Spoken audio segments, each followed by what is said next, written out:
L'amiral Georges Thierry d'Argentlieu, chancelier de l'Ordre de la Libération, s'adressait ainsi au général de Gaulle.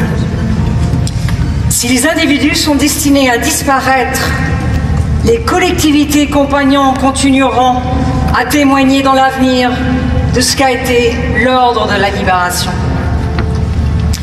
Les 5 communes, élevées à la dignité de compagnons de la Libération, Nantes, Grenoble, Paris, Vaison-Vercors et l'île de Sein, sont fiers d'assurer ensemble cette noble mission.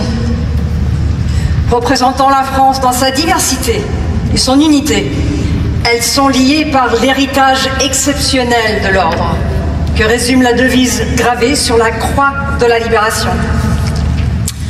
En servant la patrie, il a remporté la victoire. Elles le sont aussi par un pacte d'amitié passé le 3 décembre 1981 et renouvelé en novembre 2012 et en mai 2019 pour que perdure l'esprit de la résistance. Riche d'enseignements, les vies des compagnons constituent un trésor où se mêlent le sens de l'honneur et l'héroïsme de ceux qui ont défendu la liberté, la justice et la dignité humaine contre l'esprit de défaite, le nazisme et toutes les formes de fascisme. Transmettre ce trésor, c'est non seulement enseigner l'histoire glorieuse de femmes et d'hommes, français, étrangers, de tout âge, de toute origine et de toute confession, mais aussi affirmer que la dignité de l'individu se joue dans les choix qu'il fait.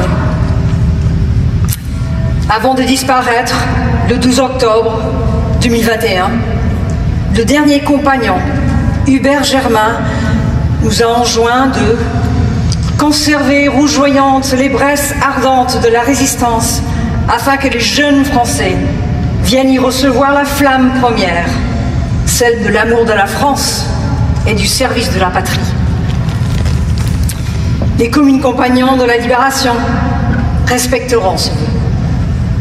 Et le représentant, en portant en ce lieu et en ce jour cette autre flamme, la flamme des Jeux paralympiques, sont heureux de saluer une compétition qui trouve son origine dans des épreuves sportives organisées pour des soldats blessés au cours de la Seconde Guerre mondiale.